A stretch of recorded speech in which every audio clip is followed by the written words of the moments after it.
Hello, everyone. How you going? This is me, Karen Weaver, founder of KMD Books, and I am so delighted and happy dancing on the inside to be introducing to you today the wonderful Sonia Bestulic. If you don't know her already, go get on the socials, follow this woman. She is amazing.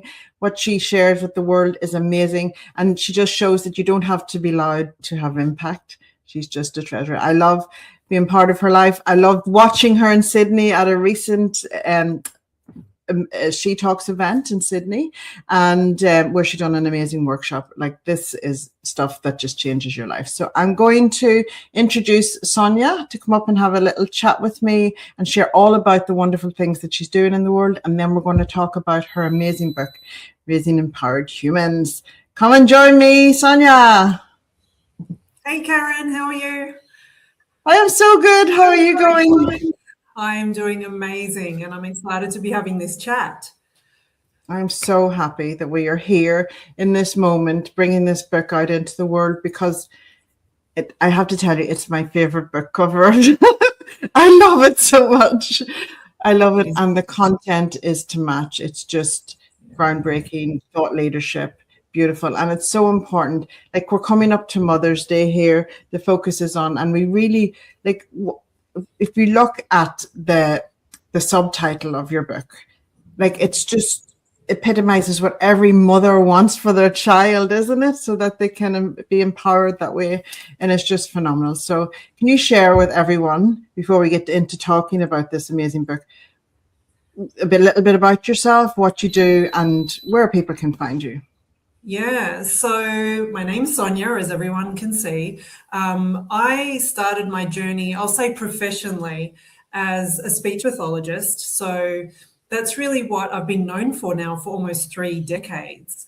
And within those decades, I have worked with thousands of children and families, both nationally and internationally, and within my own Sydney-based clinic for over 18 years.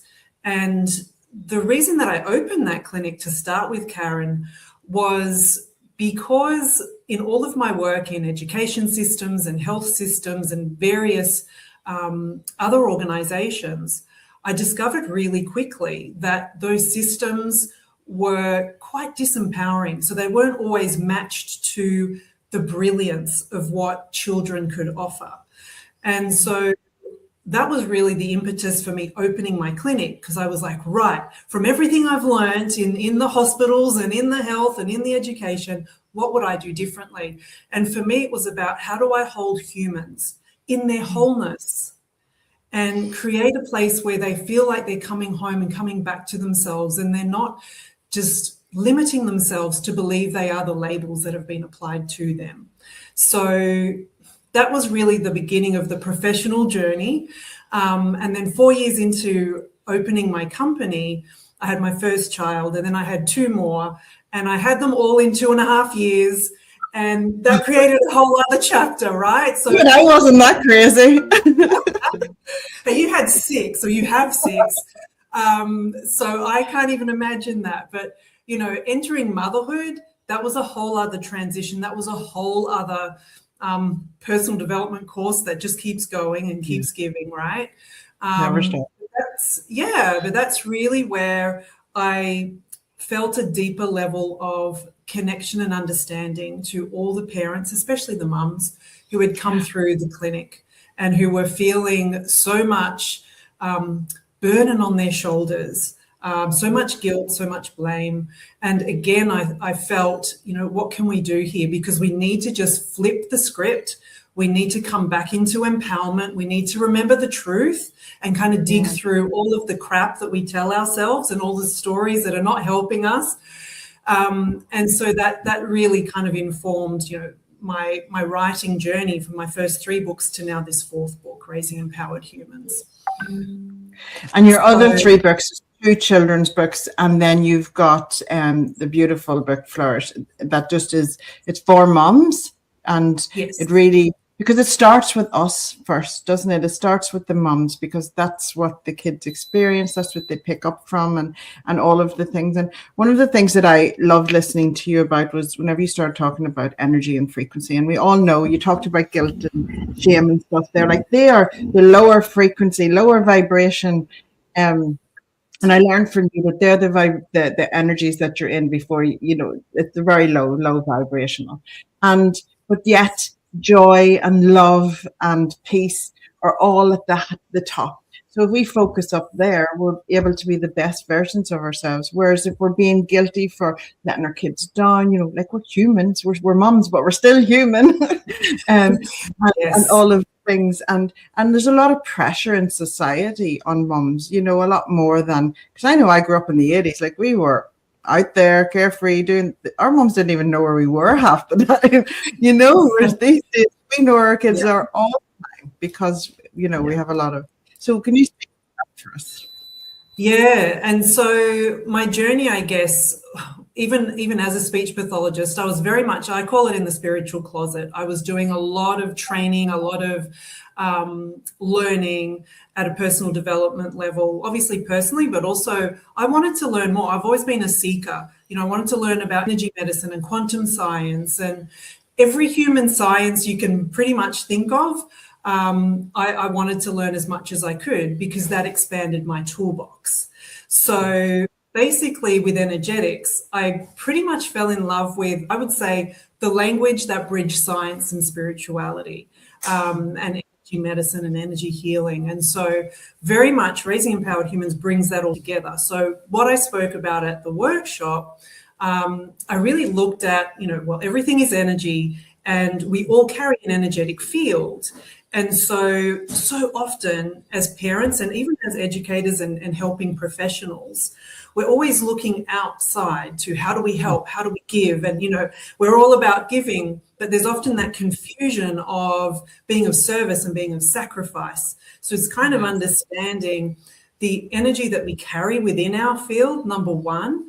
How do we honor that, number two? And how do we really look at our energetic boundaries and becoming more self-aware and more attuned with our own field? Because essentially our energetic field is what changes and can influence the field of those around us, whether it is our family or our students or our teams who we are leading. The most powerful thing we can do is parent our own evolution and come into really nurturing and nourishing and empowering our own human frequency. So I could talk about this for hours, but I'm breathing it in. I love it. It makes me think straight away of being a mother and how, our kids pick up on our energy as much, our energetics, like they will react to it. Like if something's going wrong, you're sure one of your kids is going to have a tantrum in the middle of it, but they're picking up on your energy. They're not feeling safe. They're feeling confused or something. They're just picking up on it. So whenever we start with us and go inside and do the inner work, I go inside for the answers, outside for the support to make it happen. That's a really good place to start, isn't it? 100%. And I always say you can't delegate your inner work. You can't delegate it. And we try so hard to delegate our inner work. And we want to blame everyone and we want to blame everything and we want to find reasons and we want to create stories. And we're really, really good at it. We become really good at it. And so, a lot of the work that I do now, really focusing on the energetics, it's really looking at, how do we just accept that it's our work to do? And how do we enjoy it along the way so that we're not shaming ourselves or self-berating as we go? But we're handing over our power when we do that, isn't it? We're handing 100%. Over our power, letting somebody else pull the strings and make the decisions. And for me, that would be a nightmare, it's like, and it does take courage to do it. Talking about it takes courage. But the results, and that's how you end up raising empowered humans, isn't it, Sonia? That's the thing. I've got the Unlocking Kids' Self-Leadership and Lifelong Flourishing. That's the subtitle I was trying to get to in my brain earlier, is unlock. I want to read it again because it's so powerful. Unlock Kids' Self-Leadership and Lifelong Flourishing. Like, do we not all want that for our children? And We whenever do. we learn those skills, we can bring that out in them. Can we talk about the 5 golden keys? Because this book is called The 5 Golden Keys to Raising Empowered Humans. So can you speak to each one of the keys so we can get an Yeah. introductory into them? Absolutely. So the 5 golden keys are really pillars, and within those pillars, there are some beautiful there are some beautiful elements within them. So broadly speaking, the first key is foundations. So this really brings us to what are the absolute fundamentals that we need. So how do we deepen our roots to grow tall within life and across all areas of life? And so when we're looking at foundations, it's looking at things like how do we nourish intuition? How do we come back into the rhythm of what it means to be human? A lot is spoken today about regulation, the nervous system. How do we tap back into the wisdom of our nervous system? So all of these fundamentals is really the basis for where we build all the other beautiful, flourishing elements that we all want in our lives and we're often searching for. But really, it's a remembrance. And I have to keep saying that because that's what the book keeps saying. It's a remembrance. So foundations is key number 1. Key number 2, we're moving into freedom. So here we're looking at elements like money, the magnificence of money. How do we purify and be in partnership with money? So that could be a book in itself, and it already is in lots of forms, right? But we look at that as a frequency of freedom. We also look at things like self-belief and limited self-beliefs, and what are those stories? What are those conditions? What are those expectations that we have absorbed, and we've chosen to absorb them for various reasons, and then we have the opportunity to unlock that and to rewrite the script. And so there is a lot of freedom in learning how to do that. Within that, I talk, and again, this is a favorite topic of mine, but the wisdom of wordology. And how do we use the energetics of communication and the words we use to really amplify our own energetic field and that of others? How do we come from a place of wanting to build yourself and others up rather than tearing anyone or anything down, including yourself? So they're kind of some of the elements that I talk about within freedom. Within the frequency of fun, it's very much what it sounds like with more elements to it. But I feel like the energy of play, again, it's one that as adults, we just don't do enough of. And there's a lot of undoing around when I say the word play, people are like, oh, that's kids stuff, but it's really playfulness. And it's really, how do you tap into the energy of playfulness, curiosity, wonder, being open, being creative? Like, this is coming back to what it actually means to be human, and stepping back into our creatorship. And when we're in our creatorship, we kind of, our whole mind, body, soul, spirit kind of has a sigh of relief. It's like, okay, you're remembering what you're made of and, almost, why you're here.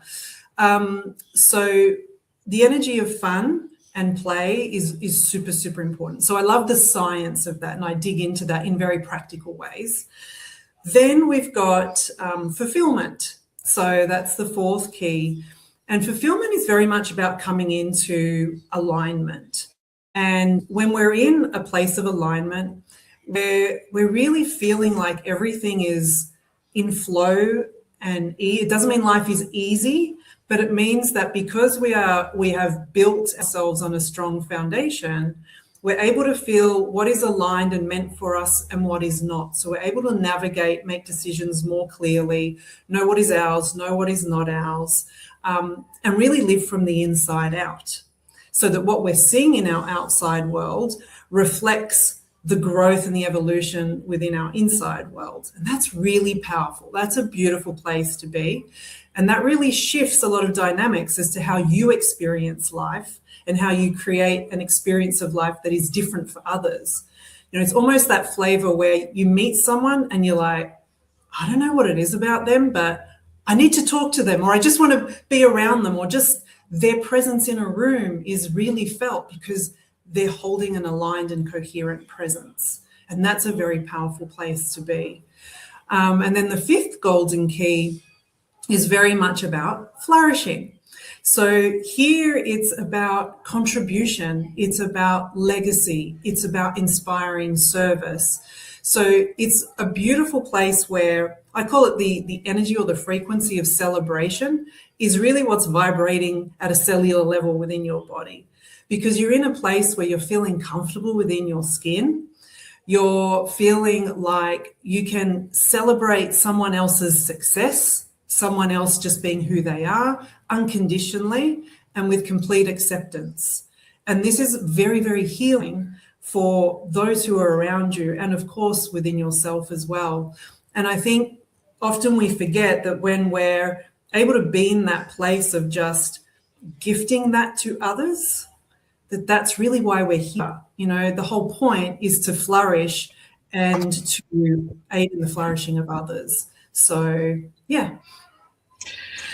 You know what I love, Sonia, is that you embody each one of these keys, honestly. I say it, and it's always a work in progress with everybody. You know, we learn something, we don't just learn it and that's it. We have to keep reminding it and relearning it and all of the things all of the time. But when you embody it and you're always practicing it, I just say it in everything that you do so much, and you walk the talk. So, and guys, can you believe that we have only just had 16 minutes with this amazing human and learned so much already? Can you imagine what is in this book? So I highly recommend that you go and grab your copy today, either online or grab your Kindle copy if you can't wait, or go to KMD Books and get this book out there. Let us get talking, because when we have conversations around this, we disempower the things that hold us back, that are heavy on us, and we empower the things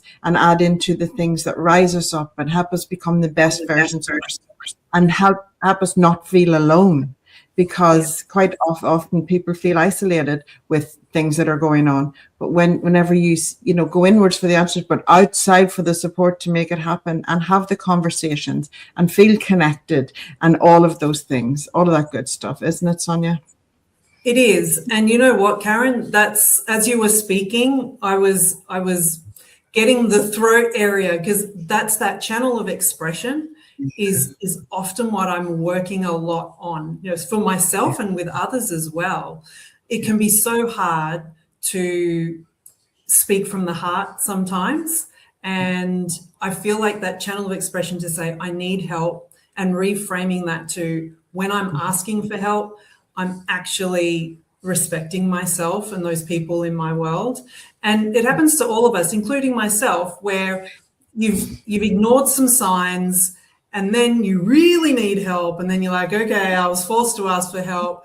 Not the ideal scenario, and you've got to rebuild. But in that rebuilding, it's a remembering, and it just reinforces all the things that you had assumed you knew. But then, I'll say God gave you an up-leveling opportunity. You're like, okay.